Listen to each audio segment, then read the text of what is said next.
আমনিৰ হোটেলত গ্ৰাহকক মাৰধৰ আমনিৰ ৰাজৱাৰা নামৰ হোটেলখনত আহাৰ গ্ৰহণ কৰিবলৈ অহা গ্ৰাহকক মাৰধৰ কৰিলে হোটেলৰ একাংশ লোকে খাদ্য বেয়া হোৱাৰ অভিযোগ দিওঁতে প্ৰহাৰ কৰা হ'ল গ্ৰাহকক খেদি বাছ যাত্ৰীক আক্ৰমণ কৰিলে হোটেলৰ একাংশ কৰ্মচাৰী এই মুহূৰ্তত জনাইছো এক বিগ ব্ৰেকিং খাদ্য বেয়া হোৱাৰ অভিযোগ দিওঁতে গ্ৰাহকক প্ৰহাৰ আমনিৰ হোটেলত গ্ৰাহকক মাৰধৰ আমনিৰ ৰাজৱাৰা নামৰ হোটেলখনত আহাৰ গ্ৰহণ কৰিবলৈ অহা গ্ৰাহকক মাৰধৰ কৰিলে হোটেলৰ একাংশ লোকে ভাবক কেনে এক ভয়ংকৰ পৰিস্থিতি খাদ্য বেয়া হোৱা বুলি অভিযোগ দিওঁতে হোটেলৰ কৰ্মচাৰীয়ে মাৰধৰ কৰিলে বাছ যাত্ৰীক খেদি বাছ যাত্ৰীক আক্ৰমণ কৰিলে হোটেলৰ একাংশ কৰ্মচাৰীয়ে আমি দেখুৱাই আছো এই দৃশ্যাংশ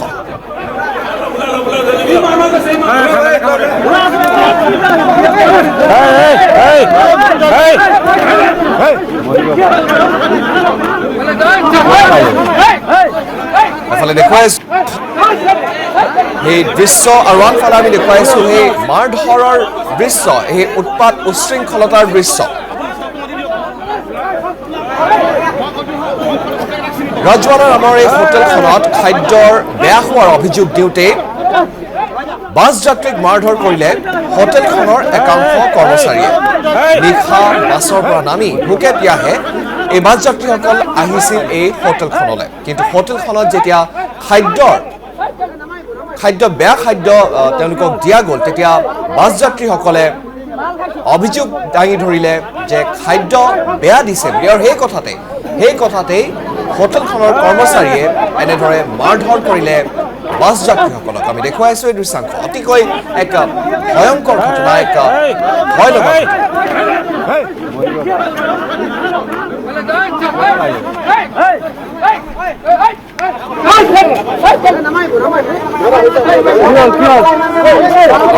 প্ৰায় উজনিৰ পৰা নামনিলৈ অহা বা নামনিৰ পৰা উজনিলৈ যোৱা বাছসমূহ আমনিৰ এই হোটেলসমূহত ৰয় যাতে যাত্ৰীসকলে নিশাৰ আহাৰ গ্ৰহণ কৰিব পাৰে আৰু তেনে অৱস্থাতে ৰাজৱাৰা নামৰ এখন হোটেলত কালি নিশা এনেদৰে এই উত্তপ্ত পৰিস্থিতিৰ সৃষ্টি হয় ৰাজৱাৰা হোটেলৰ কৰ্মচাৰীয়ে এনেদৰে মাৰপিটত লিপ্ত হয় গ্ৰাহকৰ সৈতে বাছ যাত্ৰীৰ সৈতে যেতিয়া বাছ যাত্ৰীসকলে যেতিয়া বেয়া খাদ্যৰ অভিযোগ দাঙি ধৰিলে ৰাজৱাৰা হোটেলৰ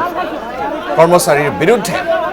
তেনে সময়তে এক উত্তপ্ত পৰিস্থিতিৰ সৃষ্টি হয় ৰাজৱাৰা হোটেলৰ কৰ্মচাৰীয়ে মাৰধৰত লিপ্ত হয় বাছ যাত্ৰীসকলৰ সৈতে আমি দেখুৱাইছো সেইটো দৃশ্যাংশ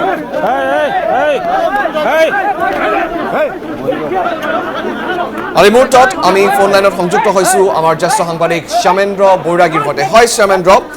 এক ভয় লগা ঘটনা যিহেতু প্ৰায় বহু সংখ্যক যাত্ৰীয়ে এইদৰে নিশা আহাৰ গ্ৰহণ কৰিবলৈ হোটেলসমূহত সোমায় আৰু কালিৰ ঘটনা এয়া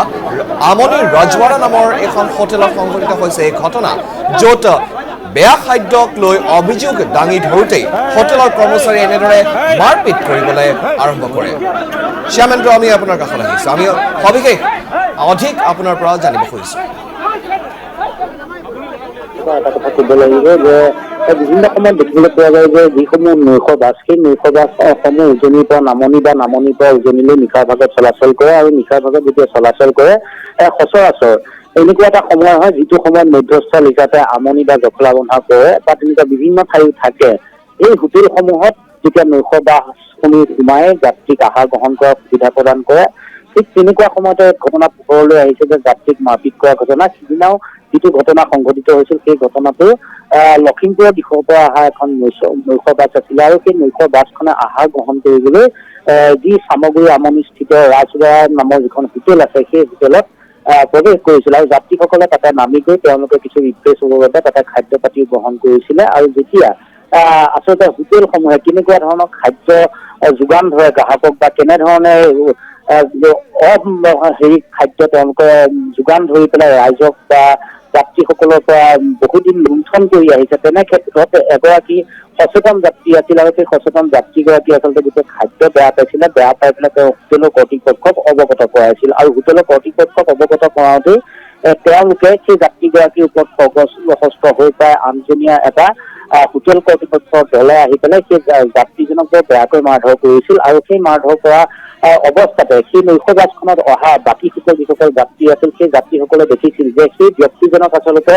হোটেলৰ যিসকল লোক আছে সেই লোকসকলে কিয় তেনেধৰণে মাৰপিট কৰিছে বা সেই বিষয়ে তেওঁলোকে জানিব চেষ্টা কৰাত গম পাইছিল যে তাত যিহেতু খাদ্যত তেওঁ কিছু অসুবিধা পাইছিল আৰু সেই অভিযোগ দিবলৈ যাওঁতে গ্ৰাহকজনক বেয়াকৈ মাৰধৰ কৰিছিল আৰু তেনেকুৱাতে সেই যাত্ৰী যিসকল আছিল সেই নৈশ বাছখনত অহা সচেতন যাত্ৰীসকলে উভতি ধৰিছিল হোটেল কৰ্তৃপক্ষক যে আপোনালোকে এটা ব্যৱসায় কৰিছে, ব্যৱসায়টো ভাল ধৰণে কৰক, খাদ্য সম্ভাৰ যিটো আপোনালোকে গ্ৰাহকক যোগাৰ দিয়ে সেইটো পইচাৰ বিনিময়তহে দিয়ে, সেইবাবে আপোনালোকে সদায় খাদ্যটো ৰুচিসম্পন্নভাৱে খাদ্যটো আপোনালোকে যোগান ধৰিব লাগে। সেই হিচাপে তেওঁলোকে কথাষাৰ কওঁতেই সেই গ্ৰাহকজনৰ ওপৰত খুব কষ্ট হৈ পেলাই তাৰ আগজনীয়া এটা দলে গ্ৰাহকজনক খুব বেয়াকৈ মাৰধৰ কৰিছিল আৰু এয়া ঘটনা আচলতে এতিয়াই প্ৰথম নহয়। আচলতে যিসমূহ নৈশ বাছ চলে বা দিনতো তেনেকুৱা বাছ কিছুমান চলে, সেই বাছসমূহ যিকোনো স্থানত আছে, বিশেষকৈ আমনি হওক, দখলা বন্ধা হওক, এনেকুৱা বিভিন্ন স্থান আছে যিবিলাক স্থানৰ সৈতে তেওঁলোকে যোগাযোগ ৰক্ষা কৰি পেলাই সেই হোটেলসমূহত আহি পেলাই তেওঁলোকে খাদ্য গ্ৰহণ কৰে আৰু খাদ্য গ্ৰহণ কৰাৰ সুযোগতে সেই হোটেল কৰ্তৃপক্ষই মুনাফা লাভৰ ধান্দাত সদায় ৰুচিসম্পন্ন খাদ্য আচলতে তেওঁলোকক যোগান ধৰে, কিন্তু বিনিময়ত তেওঁলোকে যিটো আচলতে প্ৰাপ্য ধন সেই ধনটো তেওঁলোকে সংগ্ৰহ কৰে আৰু যিহেতু তেওঁলোক দূৰণিবতীয়া যাত্ৰী তেওঁলোকৰ ওপৰত তেওঁলোকে ওভোটাই খৰ্গহস্ত হোৱাৰো সুবিধা থাকে। কিন্তু এনে ক্ষেত্ৰত আচলতে এটা কথা ক'ব লাগিব, এটা বিভাগ আছে, সেই বিভাগটোৱে যদি অকণমান এই হোটেলসমূহৰ ওপৰত তীক্ষ্ণ নজৰ ৰাখে হয়তো ভৱিষ্যতে এনে ঘটনা সংঘটিত নহ'ব। আচলতে দুৰ্ভাগ্যজনক ঘটনা বুলিয়ে ক'ব লাগিব, কাৰণ নৈশ বাছত অহা যিসকল যাত্ৰী সেই যাত্ৰীসকলেও সিদিনা কৈছিল যে একদম খাব নোৱাৰা খাদ্য কিছুমান আচলতে হোটেল কৰ্তৃপক্ষই যোগান ধৰিছিল আৰু সেই অভিযোগৰ ভিত্তিতে সেই গ্ৰাহকজনক বেয়াকৈ মাৰপিট কৰিছিল আৰু তাৰ পাছতে পৰিস্থিতি কিছু উত্তপ্ত হৈছিল আৰু পাছত সামগ্ৰী আৰক্ষী উপস্থিত হৈ সেই পৰিস্থিতি নিয়ন্ত্ৰণ কৰে। সৌৰভ, প্ৰত্যেকজন গ্ৰাহকৰে এয়া এক অধিকাৰ, যদি বেয়া খাদ্য যদি যোগান ধৰিছে তেনেহ'লে হোটেলৰ কৰ্তৃপক্ষক তেখেতসকলে অভিযোগ দিব পাৰে, এয়া এক অধিকাৰ। কিন্তু কালি দেখা গ'ল যে নিশা এই নৈশ বাছৰ যাত্ৰীসকলক ওলোটাই মাৰধৰহে কৰা গ'ল আৰু এই ক্ষেত্ৰত আৰক্ষী প্ৰশাসনে কেনেধৰণৰ ব্যৱস্থা গ্ৰহণ কৰিছে? শ্যামেন্দ্ৰ,